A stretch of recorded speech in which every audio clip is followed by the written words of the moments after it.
Маленькие часики смеются тик-так, ни о чем не жалей и люби просто так. Sounds awesome. Great. Okay, Yeah. I'm going to follow her on Instagram now. The East Siberian Kardashians, Yeah. ladies and gentlemen. There's a pretty famous guy like Mongol. You heard about him? He's not even Mongolian. He's just so drunk. Nice little bit of imperialism there, huh? All these Russian anecdotes, they're so important for Russian Soviet culture. He's not even Russian, and he wears a man bag. He's from London. Why she takes picture with you or not with me? She's like Madonna, but with not talent, without voice. That was History Today here on Big English Stand-Up.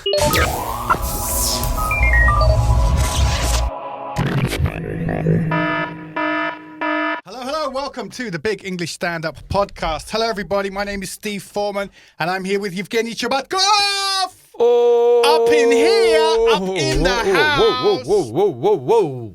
How's it going, everybody? I hope you're well. Good. As we bear down as we bear down on 20, what's it going to be next year? 2022. 2022. That's kind of a funky. Yeah. 2022. That sounds like the name of a science fiction movie too, doesn't it? Tiger year. Is it Year of Tiger? Yeah, year of tiger. It's the year that China finally takes over the world. Is that what you're saying? Yeah. Thinking about China. Okay, everybody, all fans of this show, I want everybody to set Eye of the Tiger as their alarm tone for their phone for next year. Everybody's going to be walking down the street.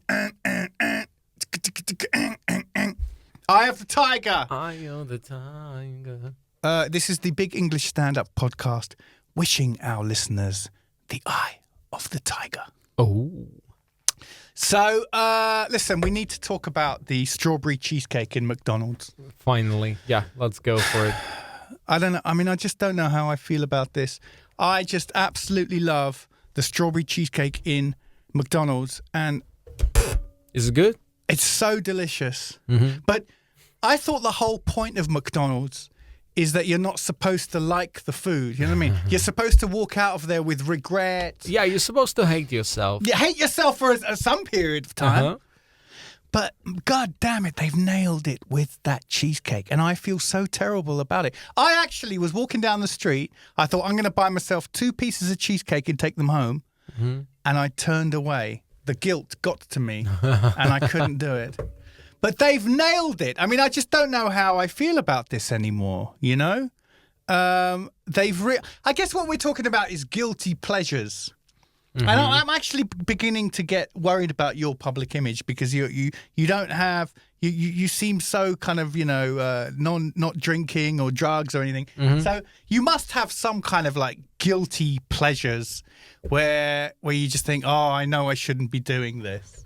Well, for me, my guilty pleasure is video games because it takes a lot of my energy. Yeah. Yeah, but I'm also kind of relaxed with that. But I at the same time I always feel okay. I feel guilty. Yeah. But that's my pleasure. Okay. And also I've got one really big guilty pleasure. It's show on YouTube. It's not like a show, but for me it's like a show. It's like a lifestyle of one blogger from Khakassia. Yeah, his family. And yeah. Abkhazia. No, Abkhazia. Khakassia. Khakassia. I never even heard of this place. Well, that's it's far in Siberia.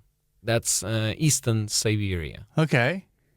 Okay, we got western Siberia, which is cities like Novosibirsk, Omsk, Tomsk. Yeah. This is the west side of Siberia, and east side of Siberia, that goes to Yakutia, Krasnoyarsk, and Khakassia, and so on. And so that's pretty far from European part of Russia, and that's a family, and they like they live a horrible life. Actually, they drink alcohol and smoke cigarettes, and that's their routine. What's the surname of the company of the family? Gittelman. Keeping up with the Gittelmans. Yeah. And that's, for me, that's like Kardashian. The East Siberian Kardashians, ladies and gentlemen, if you will. Hello, you took my vodka? No, I'm like Bible. Give me back. Like Bible. Give me back. What are you doing? I'm like Bible. Give me back. And but, wait a minute. If this wasn't true, that would have to be our next project. Which one? Right, we're just like keeping up with the Kardashians, but set in eastern Siberia. Yeah, and we could just the same idea is perfect. Oh yeah. So, and I'm just following his life, and I always ask myself why I'm doing that. Yeah. But I feel so satisfied. I always feel this pleasure when I watched how he lived his life in this Khakassia region, and everybody's there. Well, there's a pretty famous guy, Oleg Mongol, also. You heard about him? No? Oleg Mongol. He's not even Mongolian. He's just... he's just so drunk. You know that he drunk... when he drinks so much... Was Yaponchik Japanese? No. He drinks so much, so... He drinks so much alcohol, so he become Asian. Right. If you were wondering if that was possible, it seems that it is. Yeah, that's possible. But Asians don't have the genetics to drink heavily, do they? Yeah. Asian people just fall to pieces. They can't. You know, yeah. That was one of the main weapons to fight by Russian forces against the locals. No, the locals of Siberia. Yeah. Soft power. Well, soft power with hard spirits. Yes. I think that's also the same as with the Indians in the States. Get them drunk. Yeah. That works the same, because Indians and all those original people of Siberia, they're like the same, pretty much the same culture with Indians. They actually Indians. Yeah, for sure, man. Or like the British with the Opium Wars, but that's a different. Let's not talk about that. Imagine the Chinese are still really angry with us about that, and then they just go, right, when we take over the world finally, which you believe to be actually in 2022. I think so. They'll just go, right, let's just crush Britain for that. Yeah, I think they could be. They could be still pretty angry. Let's build a Godzilla and just attack Britain with Godzilla. Yeah, and you know the fact that during this Opium Wars in China, Russia, instead of helping China, just grabbed some territories more. Oh, did they? Yeah. Oh, that's nice, isn't it? Yeah. Well, if nobody's looking out, nobody's taking care, nobody's looking. We're just gonna take something. Very good. Hey. Nice. Nice little bit of imperialism there, huh? Really? Yeah, that's a fact. Do you know which part it was? Well, that's the modern, definitely that's the modern Siberian pieces. Oh, okay, sure. Used to be. Yeah. So it's kind of like the equivalent of waking up in the morning after a party, and then you don't really need this. Yeah, you're not going to drink that, are you? You're not going to drink that. Yeah. Look at you. Look at you. You got an opium problem, man. Just go to a doctor or something. Drinking all the booze that everybody's left. Nice. I like it. Speaking about me and you, I don't think that this British guy is really your friend. But that's your business, guys. Okay, I just grab it. I know. Well, this is the thing. I mean, it's only people who are interested in history when you realize how much the major empires just, the enemy of my enemy is my friend, and like how they just constantly try to undermine each other if they possibly could. I mean, and they never used to teach us that in school. Like, you find it out by yourself. Like, America, Russia was both so suspicious of the British Empire in the Second World War, that they would do almost anything to undermine the British, even though they're fighting on the same side. And it's just really hard to get your head around, but it's also perfectly understandable. No. You know. There we go. That was History Today here on Big English Stand Up. Da-da-da-da-da-da. I've got one point, which is maybe not professional, and definitely that's only based on my personal experience. That's it, and only my personal experience.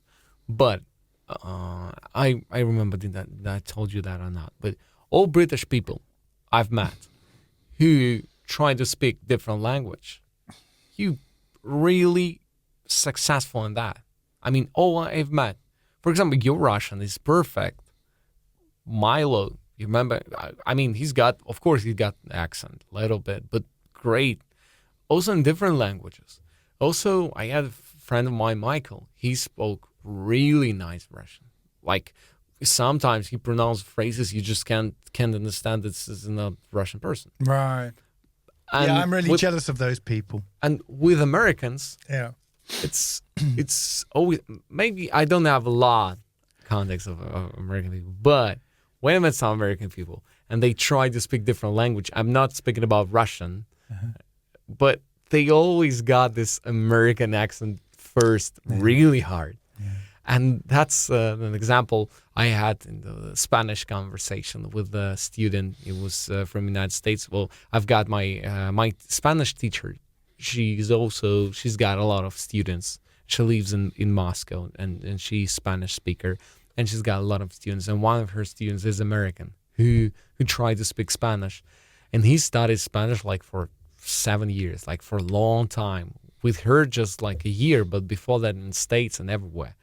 And I thought, if you live in States, you've got a lot of Spanish language experience. You can find it everywhere. Everywhere. Yeah. You can find it easily than in Russia or even in Great Britain. Yeah. And still, when he pronounced words, I like, come on, man. Yeah. It's like, estos problemos, holy amigo. Hey, buddy, are you looking for some problemos? Because I'll give you some problemos right here. Amigo, yeah, amigo, yeah. And that doesn't mean me some. That's not an example of some intellectual possibility. Abilities or something, but I think that's I guess that's the problem of like hearing and accent and imitation of that. Yeah. And maybe just because the American accent is so hard to change because it's everywhere, it's so massive, and maybe that's only theory. I don't know, but that's only theory. But I think that because in British accents, so you got this huge variance of British accent everywhere, accents, and you actually don't have this. The best thing I ever heard on this topic was my boy Christopher Hitchens. He's one of my favorite writers, and he said I saw an interview with him, and he said I sometimes think about what's the difference between writers who can do fiction, who can write fiction, and writers who can't do fiction for shit. Yeah. They're better off being journalists, historians, biographers and stuff like that. And he says, I've often thought what the difference is. And he says, I think it's got something to do with music. He said, because he says, my friend, he's a great, very famous novel writer. He loves music. He understands music. He has a passion for music. He says, and this guy's a pretty good journalist, by the way. Yeah. He goes, I don't care about music.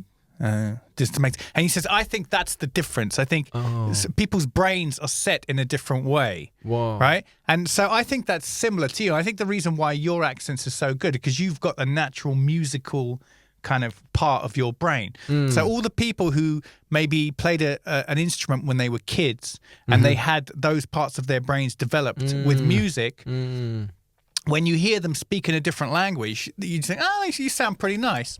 And those who did not ever do any Russian English, they have very hard, very big corners on every single word that they just can't hear. There's a part of the brain, there's a door, boom, boom, boom, which hasn't been knocked in. It's closed. Oh, yeah. I think that's what it is. I think that's closer to the truth. Yeah. I was amazed by Milo's Russian. It was amazing. Yeah. But I certainly wouldn't give the British any credit for learning languages. Trust me. Really? Absolutely not. This dude, he just can't hear. He cannot hear the adios, mi amigo. Yeah. He can't hear the softness. He can't hear it. Yeah, maybe that's a personal thing also. But I just saying again, that's just my personal experience of that imitation. But yeah, it's like a short. I always forgot how we call it in English, but it's anekdot. It's a story. It's a funny story in English. You didn't have a real word. No, because anecdot is used in a different way in English, isn't it? Yes. Anecdote. Yes, it's different meaning. Yeah, slightly. But anecdot in Russian is a joke, right? Mm-hmm. Yeah, that's just a joke, but it's a long joke, like a story joke. Yeah, but there are some one-liners. Anecdotes. There are. So it's a joke. Anecdot is a joke. A joke. Okay. An anecdote is a little story, isn't it? Yeah. But all these Russian anecdotes, they're so important for Russian Soviet culture, by the way. I know. It's always demonstration of society. Absolutely. It's so interesting. I just heard one podcast of one literature guy, and he just a writer, a big journalist, Russian, and he had a huge podcast about them and about anecdotes. It's so interesting, explaining why, for example, that period of time that was popular and why that was popular and what's that demonstration, because that's always from the bottom. That's in society. That's never from. It could be. It's just impossible for government to create a popular anecdote. That's just stupid. So it's always from the bottom, from the lowest society, from the street. Yeah, that's definitely from the street. But my next question would be: did you ever see Ronald Reagan, who started collecting them? Oh yeah, you saw that shit. Yeah, I saw. It's awesome. That's amazing, and the way how he is like a real actor, and so that's so funny, so professional. He knows what he's doing. Yeah, it's so great. But one of my favorite in the speaking about accents is just about American Spy. Right. Okay. You know, American Spy, preparation of American Spy in States to invade Russia. And they're like, okay, we should check your accent again. And he's just saying phrase and like, okay, that's good, but it's not just perfect. They should definitely see you and understand that you are like a local Russian guy. He tried it again and again and again. 1 year more preparation, one more year. Finally, he pronounced the phrase and like, yeah, that's just super. You sound so Russian, like so Russian, typical. And they sent him to Smolensk region, small village, and he came out of the forest and he asked a guy in the street like, hello brother, with a very good Russian. Hello brother, how you doing? Well, did you know something about like last news? What's happening in the country? Just what's news? And he's like, oh, you're American. And he's like, why is that? And well, you black.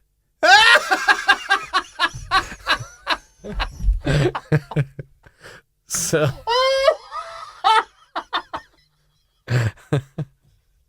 that's the stupidest thing I've ever heard.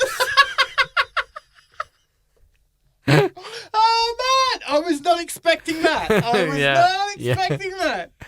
Oh dear. Yeah, absolutely. In fact, I had a landlord I had for many years. Vladimir, hope you're in good health, my brother. Every time he came to collect the rent, he would give me a Russian anecdote, a new one. Always? Every time. Well, that's funny. And idiot. I should have written them down. I should have kept them. And then he would come back and I would say to him, hey man, what was that anecdote you told me last time? That was really funny. Can you tell me it again so I can write it down and retell it? And he goes, oh, I don't remember now. So it really was an endless resource. It's just a natural thing for Soviet guys, right? Yeah. That's so necessary to communicate, knowing such stories, which demonstrates some of them really could demonstrate your position. You should do something with this. Celebrate that. It's a culture. The Soviet anecdote. Yeah. Do a podcast about it or something. Do a thing. No? Well, I think so. You could do a documentary or something. Yeah.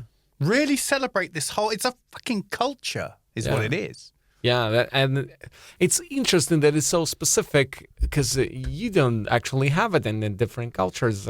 Like, there are jokes everywhere and jokes and stories everywhere, but that's like the form of that. It's so Soviet. It's so specific. There is no anecdotes now. There was no anecdotes before Soviet period. So that was just like a culture of that, because that was so necessary in the place, in the country, where everything is so straight and protected, and you should keep your mouth and you should follow what you just said and what you pronounce. And anecdote is like a demonstration of, it's like, okay, this could be political, that could be social, that could be just like a stupid joke, but that's demonstration of something. What's happening in society. Yeah, that's really big. And you know what's great is that it's the oral tradition. Like, we grow up, we're always hearing about the oral tradition. Things are passed down. No one's writing anything down. Like, think of the Greek myths or anything. Chinese, Confucius. Actually, the Chinese already started writing by then. But anyway, the point is, the Soviet Russian anecdote is an oral tradition. It's passed around from, through speech. You know what I mean? And I think that's just awesome. That's so powerful, because you don't have stuff like that anymore. Everything is on internet. Everything's digital. That's also, by the way, big thing. And I had a very good friend of mine in Tomsk in Siberia. He was Jewish, and he told me a lot of Jewish anecdotes, because he told me I don't know, hundreds of them. And true that. I just want to tell you my favorite. Go for it. When one sad Jewish guy visited Rabbi and said, Rabbi, I've got a big problem. My son, he became Christian. I'm so sad about it, and I just don't know why, and that's just killing me. And Rabbi respond, okay, God with you, but he's got the same problem.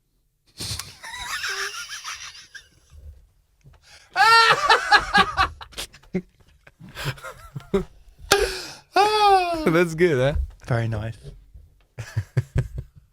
I have to admit, every time I hear someone says, oh, it's like that Jewish anecdote, it's like that Jewish, every time I hear one, they're usually really great. Yeah. Because and I don't know why I'm surprised, but they usually are. I like the one where he says, because God damn it, is so truthful. I know so many people like that. It's just when the guy says, why can't I win? Why do I never win the lottery? Why can't I? Please God, can I win the lottery? One week goes by, another week. Oh, I just never, ever win the lottery. Just please, God, I'll do anything. Please let me win the lottery. Another week goes by again. Please, God, all I ask is that I win the lottery. And then one day, the sky opens, the cloud open, and a voice says, hey, you got to buy a ticket. maybe that's the Jewish influence came into the Soviet Union, and Of course. that's what it is.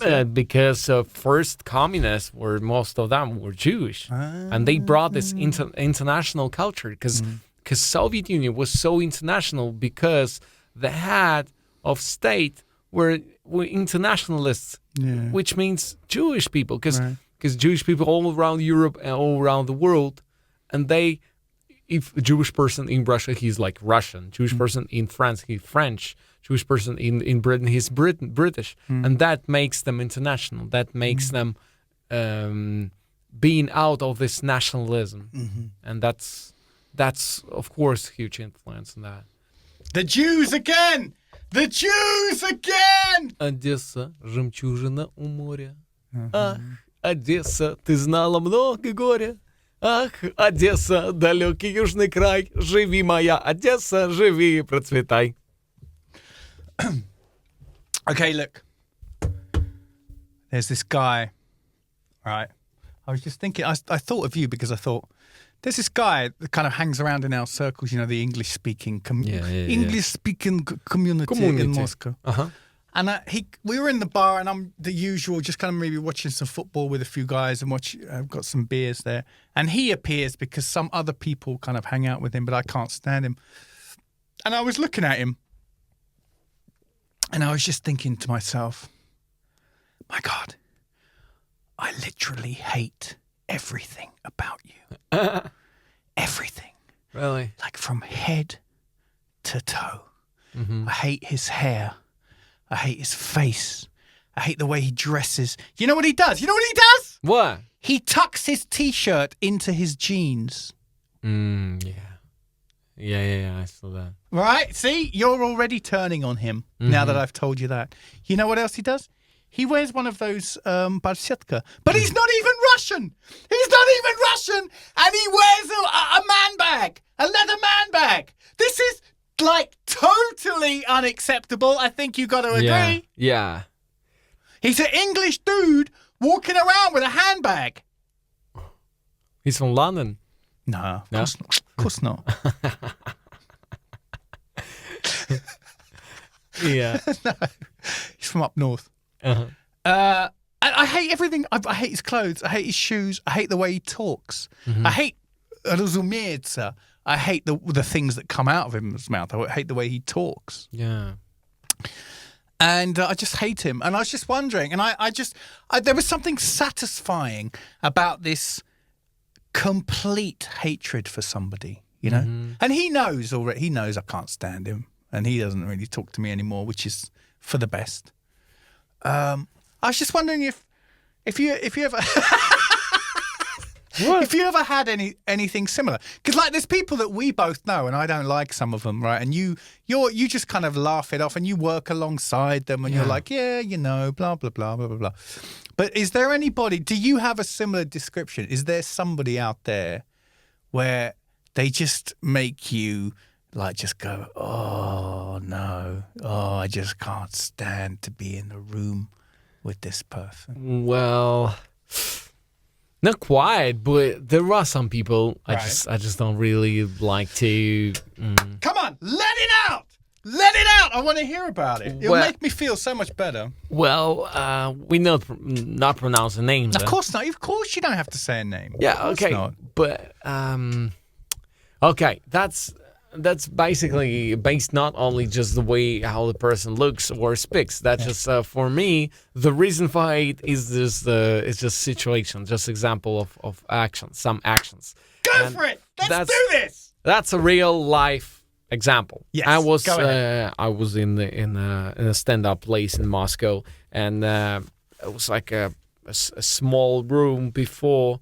And we were standing in that small room with different comedians. It's like so you're waiting to go on? Yeah. Just waiting to come on the stage, and one comedian perform. So just open mic, and I'm just standing with other comedians, and just one lady just passed by, and she stopped, look at, and I was in the crowd of comedians. She's like, "Oh my God," pretty loud, "That's you, Evgeny. Oh my God, can I take a picture with you?" Like, yeah, of course. Why not? and we took a picture. And in that moment, that exact moment, I saw a guy's face, one of the guys with whom we're gonna perform, and he just couldn't control his face, his anger, and he's nervous and jealous, and he's just like, his eyes goes up, and his face just changed for like several seconds. But that was scary, actually, how I saw that was a different face of a person for seconds, and like, oh my God. And when she got her picture and she said thanks, I said thank you, see you.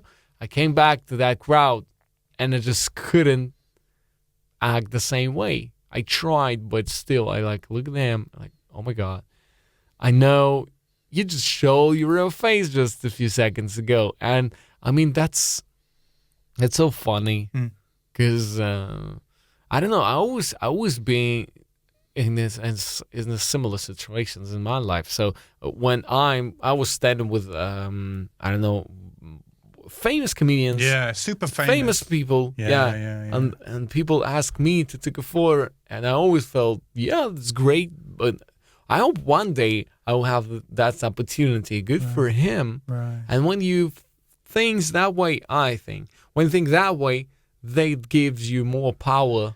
That gives you opportunity to grow, instead of thinking, oh, you son of a bitch, why should she take a picture with you and not with me? Why is that? That's a very famous video in Russian YouTube with a guy who's screaming why he's going to Egypt and not me.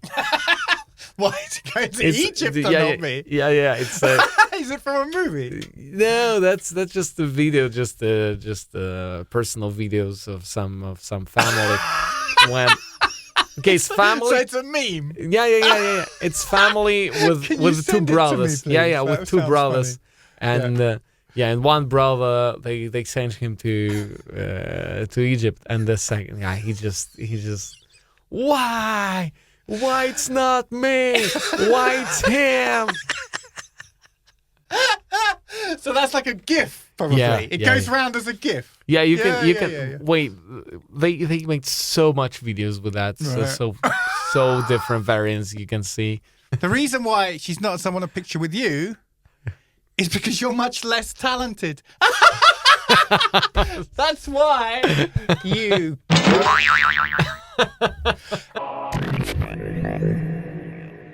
I watched some comedians, and in Russia, the age of comedians in comparison with Great Britain or with the States, the middle age of comedians is pretty low. Yeah, it's pretty low, and people don't have experience, don't have a personal experience, don't have this background to make great jokes. But anyway, there are some comedians who are on the stage in Russia for like 10 years, and they like making concerts, making shows, specials, and you watch them and you just don't understand why is that, what is that about? It's just all about just jokes, with no position, with no big idea. What are you trying to change? What are you doing on the stage? Why are you doing that? I always, that's a big secret for me. Always when I'm watching Russian stand-up. I don't know why I'm so emotional right now. We just touched this topic. Russian stand-up as usual. Don't worry about it. That's fine. It's good you let it out, man. And you know we agree on this anyway. I mean, I know. That's exactly why I can speak with you about that, because that you exactly the person could understand what I'm saying. And you saw how they made on the channel. It's channel 360. It's called, and it's they called grown people, взрослые люди in Russian. They made this show, stand-up show. For old people. Oh yeah? Yeah, for grown-ups. And it's so, I mean, that's just, they don't understand the idea. They thought, okay, on the West, comedians, most of the comedians, they are pretty grown-ups. They are the old people. The best are all in their 40s at least. Yeah. and they're like, we should just took them, Russian grown-ups, and just they'll be great comedians. So it's people with no experience, zero, just an actors or just the people with stupid stories. You're joking. That's ridiculous. No, I'm not. I would like to say it's just joking, but not. It's like for real. And the guy, he's just, I don't know. That's he's just maybe second or third performance in life, and they just film it, and he's on the stage doing stand up. Yeah. Oh, that's my God. Yeah. Oh, I already texted you about this, but I really don't want to thank you for telling me about the fight between Milonov and. I'm sorry. These are things. See, these are, sometimes you're discussing something in Russia, and it actually sounds like a joke. Yeah. But then you find it's not. Yeah. It's real. You're not going to is- believe this, but this exists. That is Russia. Yeah. So we need to find a name. I know I've complained about this again before. You know I've complained about this before. But we need to find a name for that disappointment when I'm watching YouTube or I'm on Facebook or on one of the social medias, and I'm insulted. I'm insulted by the ads that they're sending me. Like on YouTube, I keep getting, do you need to lose some weight? Mm-hmm. New scientific research has found, click here, and you're going to, bitch, you see something wrong with this? You see what? Where are you getting it from that I need to lose some weight? Who? Listen. And then there's another one. Do you know what I got the other day? Xenia, on Instagram. What? Recommended for me. What? Valeria's Instagram page. Valeria. No. Would you like to explain to our listeners who Valeria is? Yeah, she's like Madonna, but with not talent, without voice, and like Madonna with no talent and no voice. not a great husband. That doesn't leave very much, Yeah. does it? Oh my God, this dumb bitch pop star she's in her 40s as well, 50s? Yeah, I think in 50s. Has she ever done any good work? Has she ever I know only released one any song. great I know songs? one You know song. one song of hers? Okay. Which one? Маленькие часики смеются тик-так, ни о чем не жалей и люби просто так. Sounds awesome. Great. Okay, Yeah. I'm going to follow her on Instagram now. You've convinced me with your musical talent. This little clock song is amazing. Thank you. Little clock song. And anyway, so when I see this stuff, you know what I think? Oh? I just think, you know what? I hope Russian hackers do hack into your algorithms and mess them all up, because they're no good now. Like and weight loss and skin cream. What does he keeps saying? I implemented skincare into my self-care routine. Yeah. Like, what are you talking about? You see, so I think this is a new post-digital phenomenon, or maybe I just need to chill out. But being insulted by the ads that they are sending you, like I'm just like, bitch, I don't need that. You should know that. What are you working with here? Maybe they have been hacked by Russian hackers already. That's the result of the hacking. Yeah, maybe. But who knows? Maybe they're so professional. They just a few steps ahead, and so they already knew that you actually like Valeria very much, but you just need to try. Just give it a try. Just give it a try. Just a little bit. Just try. Steve, we know you so good. Don't be so close-minded. Be more open-minded. And you're like, oh, come on, what is she? You're gonna love her. And you go Spotify, try it like for a few minutes, and like, OMG. I think that's a long shot. You can tell he used to work in an advertising agency, can't you, people? Look at that. That's a long shot, bitch. That is exactly what I've been looking for all my life. That's the music I like. That gives me everything. That's emotional. That's got great melody and just charming voice. Everything's here. But does she have an outstanding voice or not? Be honest. Come on. Like Celine Dion, as much as I can't stand her, when I hear her song on the radio, I just think, wow, she's got a hell of a voice. I mean, that's like a 1 in a million voice. Fair play. I don't want to listen to it, but good luck to her. She's got an incredible voice, right? But Valeria, she's got just extraordinary voice, which gives her an opportunity to say to her husband, producer, "Dear, I wanna hit. I wanna be the first in the charts." He's like, "Whoa, I hear you. Let's go for it." Oh dear. She had the spiel to convince her rich husband to get her to the top of the pops. Yeah. All right, excellent. Good to see you, man. Oh, great to be here. Thank you, Steve. It's nice to be doing these again, isn't it? Isn't it great? Yeah. All right, guys. Thanks for listening, everybody. We love you. We love you in Belarus. We love you in Cambodia. We love you in Cambodia. Isn't that's a Cambodia? Yeah, and Poland and all the places where we've got listeners. We want listeners in San Marino, please. Listeners in San Marino. We want to be number one in San Marino. Hello, Ukraine. Hello, Belarus. Hello, Kazakhstan. Hello, Uzbekistan. And hello, Bahrain. How you doing?